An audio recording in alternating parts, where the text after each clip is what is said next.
हर हर महादेव। ओम शिवं नमस्तुभ्यं। ओम नमः शिवाय। दोस्तों, आप सभी श्री शिव महापुराण के शतरुद्र संहिता का श्रवण कर रहे हैं। नंदीश्वर बोले, हे सनत कुमार जी, अब मैं आपको सर्वव्यापी भगवान शिव के 12 ज्योतिर्लिंगों रूपी अवतार के बारे में बताता हूँ। सौराष्ट्र में सोमनाथ, श्रीशैल में मल्लिकार्जुन, उज्जैनी में महाकालेश्वर, ओंकार में अपरेश्वर, हिमालय पर केदार, डाकिनी में भीमशंकर, काशी में विश्वनाथ, गोमती तट पर अम्बकेश्वर, चिताभूमि में वैद्यनाथ, दारुकवन में नागेश, सेतुबंध में रामेश्वर तथा शिवालय में घुष्मेश्वर नामक 12 अवतार हैं। जो मनुष्य शुद्ध हृदय और भक्ति भावना से इन ज्योतिर्लिंगों का पूजन और दर्शन करता है, उसे परम आनंद की प्राप्ति होती है। वह जो शिवजी के प्रथम ज्योतिर्लिंग सोमनाथ का सच्चे हृदय से पूजन करता है, उसके सभी रोगों जैसे क्षय, कुष्ठ आदि का नाश हो जाता है। उसके सारे पाप धुल जाते हैं और उसे भुक्ति व मुक्ति प्राप्त होती है। श्रीशैल में स्थित दूसरे ज्योतिर्लिंग मल्लिकार्जुन के दर्शनों से मनोवांछित फल की प्राप्ति होती है तथा सब दुखों का नाश होता है एवं सुख मिलता है। पुत्र प्राप्ति की इच्छा पूर्ति के लिए इस लिंग की स्तुति की जाती है। उज्जैनी में स्थित तीसरा ज्योतिर्लिंग महाकालेश्वर नाम से जग विख्यात है। अपने एक ब्राह्मण भक्त वेद के आह्वान पर प्रकट होकर शिवजी ने दूषण नामक असुर का वध किया था। तत्पश्चात वहीं स्थित हो गए, इसलिए इस ज्योतिर्लिंग को महाकालेश्वर कहा गया। इसके दर्शनों से मनुष्य की सारी मनोकामनाएं पूरी होती है। चौथा ओंकार नामक ज्योतिर्लिंग है। विंध्यगिरि ने भक्तिभाव से विधिपूर्वक पार्थिव लिंग स्थापित किया। विंध्य की भक्ति से प्रसन्न होकर शिवजी उसी लिंग से प्रकट हुए और 2 रूपों में विभक्त हो गए। तभी से ओंकारेश्वर नामक लिंग ओंकार और परमेश्वर नामों से प्रसिद्ध हुआ। इसका दर्शन करने से भक्तों की अभिलाषा पूरी होती है। भगवान शिव के 5वें अवतार के रूप में केदार स्थित केदारेश्वर ज्योतिर्लिंग है। वहाँ श्री हरि के नर नारायण अवतार की प्रार्थना पर वे वहाँ विराजे। उनका यह अवतार समस्त अभिष्टों को प्रदान करने वाला है। शिवजी के 6ठे अवतार का नाम भीम नायक नाम के असुर को मारने के कारण भीमशंकर है। भीम को मारकर शिवजी ने कामरूप देश के राजा सुदक्षिण की रक्षा की थी और उन्हीं की प्रार्थना पर वे डाकिनी में स्थित हो गए। शिवजी का यह अवतार ब्रह्मांड को भोग और मोक्ष देने वाला है। शिवजी का 7वां विश्वेश्वर नामक अवतार काशी में हुआ है। इस अवतार की आराधना ब्रह्मा, विष्णु, भैरव सहित सभी देवता करते हैं। इसको पूजने अथवा इसका नाम जपने वाले मनुष्य कर्म बंधन से छूटकर मोक्ष के भागी होते हैं। चंद्रशेखर भगवान शिव का 8वां अवतार त्रयंबक नाम से सुविख्यात है और गोमती नदी के किनारे गौतम ऋषि की प्रार्थना और कामना से हुआ है। इस ज्योतिर्लिंग के दर्शन और स्पर्श से सब कामनाएं पूर्ण होती है और मृत्यु पश्चात मुक्ति मिलती है। पवित्र पावनी गंगा गौतम ऋषि के स्नेहवश गौतमी के नाम से प्रवाहित हुई। 9वां वैद्यनाथ अवतार शिवजी ने धारण किया। अनेक लीलाएं करने वाले त्रिलोकीनाथ भगवान शिव रावण के लिए आविर्भूत हुए और चिताभूमि में ज्योतिर्लिंग रूप में स्थित होकर वैद्यनाथेश्वर नाम से प्रसिद्ध हुए। उनके दर्शनों से भोग और मोक्ष की प्राप्ति होती है। भगवान शिव का 10वां नागेश्वर अवतार अयोध्या में हुआ। इस अवतार में शिवजी ने दारुक नामक असुर को मारकर अपने एक वैश्य भक्त सुप्रिय की रक्षा की थी। शिवजी के इस लिंग का दर्शन और पूजन करने से महापातकों का समूह नष्ट हो जाता है। देवाधिदेव महादेव जी का 11वां अवतार सेतुबंध में रामेश्वर अवतार कहलाता है। सीता जी को वापस लाने के लिए लंका जाते समय समुद्र तट पर श्री रामचंद्र ने इस लिंग को स्थापित कर भगवान शिव की आराधना अर्चना की थी। उनकी प्रार्थना पर शिवजी इस ज्योतिर्लिंग में स्थित हुए। रामेश्वर लिंग को गंगा जल से स्नान कराने वाले मनुष्य को जीवन के बंधनों से मुक्ति मिल जाती है। उसे परम दिव्य ज्ञान की प्राप्ति होती है। यह ज्योतिर्लिंग भोग तथा मुक्ति प्रदान करने वाला है। इसका पूजन देव दुर्लभ कैवल्य मोक्ष प्रदान करता है। इसी प्रकार शिवजी का घुष्मेश्वर नामक 12वां अवतार, जिसमें उन्होंने अपने प्रिय भक्त घुष्मा को आनंद दिया। दक्षिण दिशा में देवलोक के निकट शिवजी सरोवर में प्रकट हुए। घुष्मा ने अपने पुत्र को पुनर्जीवित करने हेतु शिव जी की तपस्या की। तब उसकी भक्ति से प्रसन्न होकर महादेव जी ने उसके पुत्र को जीवित किया एवं उसकी प्रार्थना पर वहीं ज्योतिर्लिंग के रूप में स्थित होकर घुष्मेश्वर नाम से विख्यात हुए। इस शिवलिंग का भक्तिपूर्वक पूजन करने से मनुष्य इस लोक में सुखों को भोग कर अंत में मोक्ष प्राप्त करता है। हे महामुने, इस प्रकार मैंने त्रिलोकीनाथ देवादिदेव शिव जी के 12 दिव्य ज्योतिर्लिंगों का वर्णन आपसे किया। शिव जी की यह दिव्य 12 अवतारों वाली ज्योतिर्लिंग कथा को जो मनुष्य शांत चित्त और श्रद्धा भाव से पढ़ता या सुनता है, उसे सब पापों से छुटकर भोग व मोक्ष की प्राप्ति होती है। यह 100 अवतारों की शतरुद्र नामक संहिता सब कामनाओं को पूरा करने वाली है। इस कथा को मन लगाकर पढ़ने या सुनने से सभी लालसाएं और कामनाएं पूरी हो जाती है और सांसारिक बंधनों से मुक्ति मिल जाती है। श्री शतरुद्र संहिता संपूर्ण। ओम नमः शिवाय। श्री कोटि रुद्र संहिता। निर्विकार होते हुए भी जो अपनी माया से विराट विश्व का आकार धारण करते हैं, स्वर्ग और मोक्ष जिनकी कृपा से वैभव माने जाते हैं, जिन्हें मुनिजन सदा अपने हृदय में अद्वितीय आत्मज्ञानानंद के रूप में देखते हैं, उन दिव्य तेज से संपन्न भगवान शिव शंकर, जिनका आधा शरीर शैलराज पुत्री देवी पार्वती से सुशोभित है, उन्हें सदैव मेरा नमस्कार है। जिसकी कृपा पूर्ण चितवन सुंदर है, जिनका मुख सदैव मंद मुस्कान की छटा से मनोहर है, चंद्रमा की कलाएं जिनके स्वरूप को निर्मल उज्जवल करती है, जो त्रितापों अर्थात आधि भौतिक, आधि दैविक तथा आध्यात्मिक को शांत करते हैं, जिनका स्वरूप सच्चिन्मय एवं परमानंद रूप से प्रकाशित होता है, जो सदा गिरिजानंदिनी पार्वती के साथ विराजते हैं, वे शिव नामक तेज पुंज सबका मंगल करें। मुनियों ने सूत जी से कहा, हे सूत जी, आपने लोकहित की कामना से भगवान शिव की परम पवित्र अनेक कथाएं सुनाई हैं। शिव जी के महात्म्य की कथा रूपी अमृत का पान करते करते भला कौन पुरुष तृप्त हो सकता है। मुने, आप इस जगत के मंगल के लिए पृथ्वी के तीर्थ स्थानों में श्रेष्ठ व प्रसिद्ध शिवलिंगों की कथा का वर्णन कीजिए। मुनियों के प्रश्नों को सुनकर महाज्ञानी सूत जी बोले, हे ऋषियों, आपने संसार के हित की कामना से बड़ा सुंदर प्रश्न किया है। आपकी भगवान शिव में अगाध भक्ति और उनकी कथा में महान रुचि है। आपकी इच्छा के अनुसार मैं आपको शिव जी की उत्तम कथा सुनाता हूँ। भगवान शिव के लिंगों की गणना तो असंभव है। उनके असंख्य लिंग पूरे ब्रह्मांड में फैले हुए हैं। अब मैं आपको मुख्य लिंगों की कथा सुनाता हूँ। सौराष्ट्र में सोमनाथ जी, श्रीशैल में मल्लिकार्जुन, उज्जैन में महाकालेश्वर, ओंकार जी में परमेश्वर, हिमालय पर्वत पर केदार, डाकिनी देश में भीमशंकर, काशी में विश्वनाथ जी, गोमती नदी के तट पर त्र्यंबकेश्वर, सेतुबंध में रामेश्वर एवं शिवालय में घुष्मेश्वर नामक 12 ज्योतिर्लिंग विद्यमान हैं। जो मनुष्य प्रातः उठकर इन 12 ज्योतिर्लिंगों का स्मरण कर पूजन व उपासना करता है, उसके सभी पाप नष्ट हो जाते हैं और सभी कामनाएं एवं मनोरथ सिद्ध हो जाते हैं। इन ज्योतिर्लिंगों पर चढ़ा हुआ नैवेद्य का प्रसाद ग्रहण करने से मनुष्यों के सभी पाप नष्ट हो जाते हैं तथा समस्त भोगों को भोग कर वह मोक्ष को प्राप्त होता है। निम्न जाति का कोई व्यक्ति यदि किसी लिंग का दर्शन कर ले तो वह उच्च कुल में जन्म लेता है। इन 12 ज्योतिर्लिंगों की महिमा का वर्णन स्वयं ब्रह्मा जी, श्री हरि विष्णु तथा अन्य देवता भी नहीं कर सकते।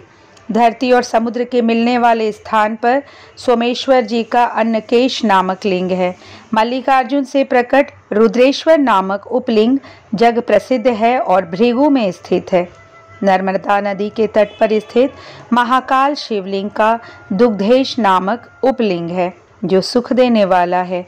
इसी प्रकार ओंकारेश्वर का उपलिंग कदमेश्वर नाम से बिंदु सरोवर के तट पर है। केदारेश्वर का उपलिंग भूतेश्वर नाम से यमुना नदी के तट पर है। यह पापों का नाश करता है। भीमेश्वर उपलिंग भीमशंकर नामक ज्योतिर्लिंग का है और सह्य पर्वत पर स्थित है। नागेश्वर का उपलिंग मल्लिका सरस्वती तट पर भूतेश्वर नाम से स्थित है और रामेश्वर में घुष्मेश्वर लिंग के उपलिंग के रूप में व्याघ्रेश्वर लिंग स्थित है। इस प्रकार मैंने आपको 12 ज्योतिर्लिंगों और उपलिंगों के बारे में बताया। उनके दर्शनों से समस्त मनोरथ सिद्ध होते हैं। सूत जी बोले, हे ऋषियों, पतित पावनी भागीरथी श्री गंगा जी के तट पर मुक्तिदात्री काशी नगरी स्थित है, जिसमें भगवान शिव निवास करते हैं। यहीं पर कृतिका बासेश्वर शिवलिंग स्थित है, जो सब भक्तों की कामनाओं को पूर्ण कर उन्हें मुक्ति प्रदान करता है। यही तिल भांडेश्वर, दशाश्वमेघ, गंगा सागर, संगमेश्वर आदि अनेक शिवलिंग स्थित है। कौशिकी नदी के पास भूतेश्वर और नारीश्वर लिंग स्थित हैं। उत्तर प्रदेश में स्थित नाथेश्वर एवं दूतेश्वर नामक लिंग सभी मनोरथों को पूरा करने वाले हैं। ऋषि दधीची के युद्ध स्थल पर श्रृंगेश्वर, वैद्यनाथ तथा जपेश्वर, गोपेश्वर, रंगेश्वर, रामेश्वर, नागेश, कामेश, वितलेश्वर, व्यासेश्वर, सुकेश, भांडेश्वर, हंकारेश, सुरोचन, भूतेश्वर, संगमेश नामक सभी लिंग सब प्राणियों के पापों का नाश करने वाले हैं। इसी प्रकार तृप्तका नदी के किनारे कुमारेश्वर, सिद्धेश्वर, सैनेश, रामेश्वर, कुंभेश, नंदीश्वर, पुंजेश आदि शिवलिंग स्थित है। दशाश्वमेघ नामक तीर्थ जो प्रयाग में है, धर्म अर्थ काम मोक्ष देने वाला है और यहाँ परब्रह्मेश्वर शिवलिंग स्थित है। यह लिंग स्वयं ब्रह्मा जी द्वारा स्थापित है। सोमेश्वर, ब्रह्म तेज वर्धक, भारद्वाजेश्वर, शूलकंठेश्वर एवं माधवेश्वर लिंग यहीं स्थित है। रघुवंशियों की नगरी अयोध्या में नागेश शिवलिंग स्थित है, जो भक्तों को सुख देने वाला तथा अभीष्ट को पूर्ण करने वाला है। इसी नगरी में भुवनेश व लोकेश नामक महाशिवलिंग है। कामेश्वर, शुद्धिकर्ता गणेश, शुक्रेश्वर एवं शुक्र सिद्धि नामक शिवलिंग लोक कल्याण हेतु स्थापित किए गए हैं। सिंधु नदी के किनारे बटेश्वर, कृपालेश एवं वक्रेश आदि लिंग स्थित है। धूत, पापेश्वर, भीमेश्वर, सूर्येश्वर आदि लिंगों को साक्षात परमेश्वर मानकर आराधना की जाती है। समुद्र के किनारे रामेश्वर, विमलेश्वर, कंटकेश्वर, नागेश्वर व धनुर्केश आदि लिंग महाप्रसिद्ध है। चंद्रेश्वर लिंग की कांति चंद्रमा के समान उज्ज्वल है। इसके अतिरिक्त विद्वेश्वर, विश्वेश्वर, कर्दमेश, कीटीश, नागेश्वर, अनंतेश्वर, योगेश्वर, वैद्यनाथेश्वर, कोटीश्वर, सत्येश्वर, भद्र नामक चंगीश्वर व संगमेश्वर नामक ये शिवलिंग पूर्व दिशा में स्थित है। सूत जी बोले, हे ऋषियों, ब्रह्मा जी की नगरी में चित्रकूट नामक पर्वत है। वहाँ ब्रह्मा जी द्वारा मत्तज्ञ शिवलिंग स्थित है, जो सभी प्रकार की संपत्ति देने वाला है। इसी प्रकार पूरे संसार में अनेक परम पावन शिवलिंग स्थापित है, जो मनोरथों को पूर्ण करने वाले तथा भोग मोक्ष प्रदान करने वाले हैं। पापों का नाश करने वाली गोदावरी नदी के पश्चिम में पशुपति नामक शिवलिंग स्थित है। वहां से दक्षिण की ओर जगत का हित करने वाला एवं अत्रि ऋषि की पत्नी देवी अनुसुईया को आनंद देने वाला अत्रीश्वर लिंग स्थित है। सूत जी की वाणी से अत्रीश्वर लिंग व देवी अनुसुईया के बारे में सुनकर ऋषियों ने पूछा, हे सूत जी, इस अत्रीश्वर शिवलिंग की उत्पत्ति कैसे हुई और इससे देवी अनुसुईया का क्या संबंध है? इस विषय में हमें बताइए। तब ऋषियों द्वारा उठाए गए प्रश्न का उत्तर देते हुए सूत जी बोले, हे ऋषियों, दक्षिण में चित्रकूट पर्वत के निकट कामद नाम का वन है। ब्रह्मा जी के पुत्र महर्षि अत्रि अपनी पत्नी अनुसुईया के साथ इसी स्थान पर निवास करते थे। एक समय की बात है, उस वन में 100 वर्षों तक वर्षा नहीं हुई। अकाल पड़ गया। मनुष्य पानी और भोजन के लिए तरसने लगे। चारों ओर दुख ही दुख था। लोग अन्न जल के अभाव में मर रहे थे। यह स्थिति देखकर महर्षि अत्रि वह देवी अनुसुईया बहुत व्याकुल हो गए। तब अनुसुईया ने अपने पति से कहा, स्वामी, मैं इन प्राणियों को इस दुख की स्थिति में नहीं देख सकती। कुछ प्रयत्न कीजिए ताकि इनके दुख दूर हो जाए और प्रसन्नता छा जाए।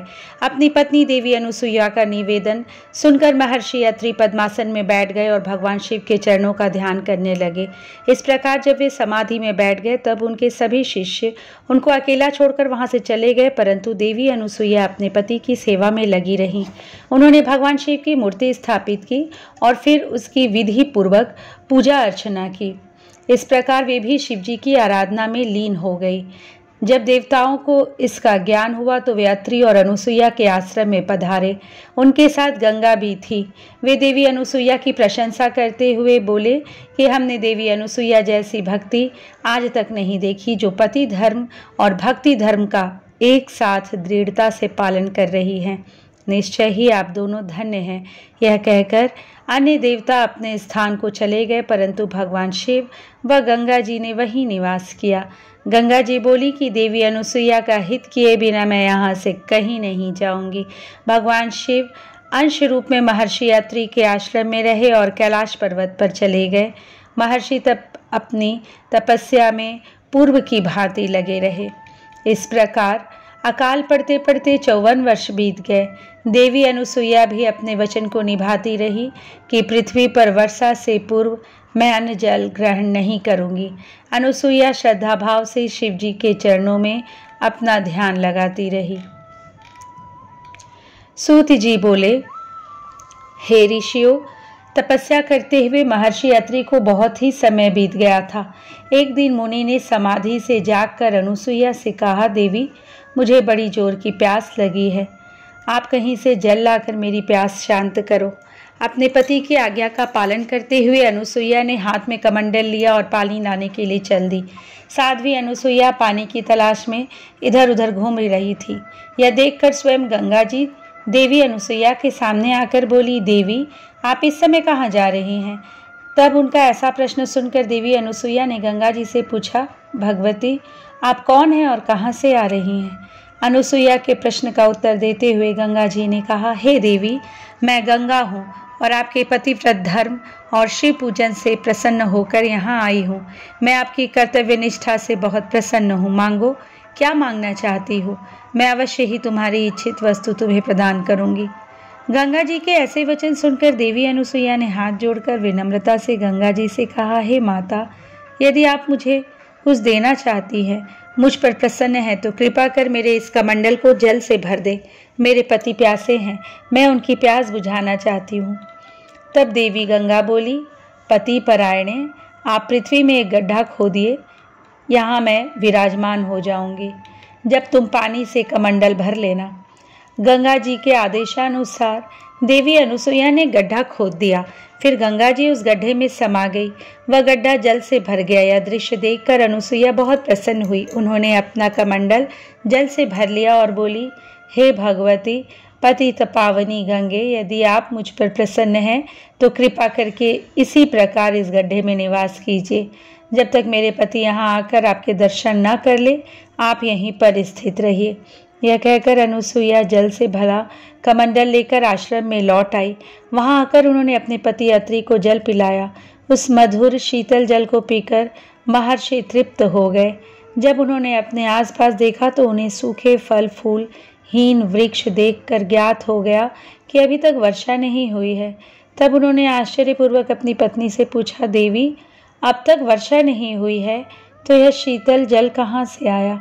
अपने पति के वचन सुनकर अनुसुईया ने अपने पति से कहा, हमारी शिव आराधना व आपकी तपस्या से प्रसन्न होकर स्वयं गंगा जी यहाँ पधारी हैं और हमारे आश्रम की शोभा बढ़ा रही है। यह बताकर अनुसुईया अपने पति को साथ लेकर गंगा जी के पास गई। वहाँ महर्षि अत्रि ने सपत्नी श्री गंगा जी की स्तुति करना आरंभ कर दिया। तत्पश्चात गंगा स्नान करके संध्या वंदन किया। तब गंगा जी ने दोनों पति पत्नी से वहां से जाने की आज्ञा मांगी। तब महर्षि अत्रि बोले, हे पतित पावनी गंगा, यदि आप हम पर प्रसन्न हैं तो कृपा कर सदा के लिए इसी तपोवन में निवास करें। माते, यहाँ विराज कर हमें कृतार्थ करे। अनुसुईया और महर्षि अत्रि की प्रार्थना सुनकर श्री गंगा जी ने कहा, अनुसुईये, यदि तुम 1 वर्ष तक की शिव पूजा और पति सेवा का फल मुझे दे दो तो मैं देवताओं और ऋषि मुनियों के हित के लिए यहाँ निवास करूंगी। तब जगत के कल्याण के लिए देवी अनुसुईया ने 1 वर्ष की तपस्या का पुण्य गंगा जी को अर्पित कर दिया। यह देखकर त्रिलोकीनाथ भगवान शिव तुरंत उस पार्थिव लिंग से प्रकट हो गए। शिव जी के साक्षात दर्शन पाकर पति पत्नी बहुत प्रसन्न हुए और हाथ जोड़कर शिव जी की स्तुति करने लगे। यह देखकर शिव जी बोले, साध्वी अनुसुईये, मैं आपके लोकहित के इस कर्म से बहुत प्रसन्न हूँ। मांगो, क्या मांगना चाहती हो, मैं तुम्हें तुम्हारी इच्छित वस्तु अवश्य प्रदान करूँगा। तब पति पत्नी ने भगवान शिव के दर्शन किए एवं उनका विधि विधान से पूजन किया। भगवान शिव के बार बार पूछने पर अनुसुईया एवं महर्षि अत्रि बोले, हे कृपा निधान देवादिदेव भगवान शिव, यदि आप हम पर प्रसन्न हैं तो आप देवी पार्वती सहित यहीं निवास करें ताकि यहाँ वर्षा हो, अन्न उत्पन्न हो और सभी प्राणियों का कल्याण हो। तब उनकी बातें सुनकर भगवान शिव बोले, हे अनुसुईये व मुनि अत्रे, जैसा आप चाहते हैं वैसा ही होगा। यह कहकर भगवान शिव पार्थिव लिंग में समा गए और अत्रीश्वर नाम से प्रसिद्ध हुए। पतित पावनी श्री गंगा जी भी मंदाकिनी नाम से विख्यात होकर उस कुंड में सदा के लिए स्थापित हो गई। फिर महर्षि अत्रि का वह आश्रम पुनः पहले की भांति हरा भरा हो गया।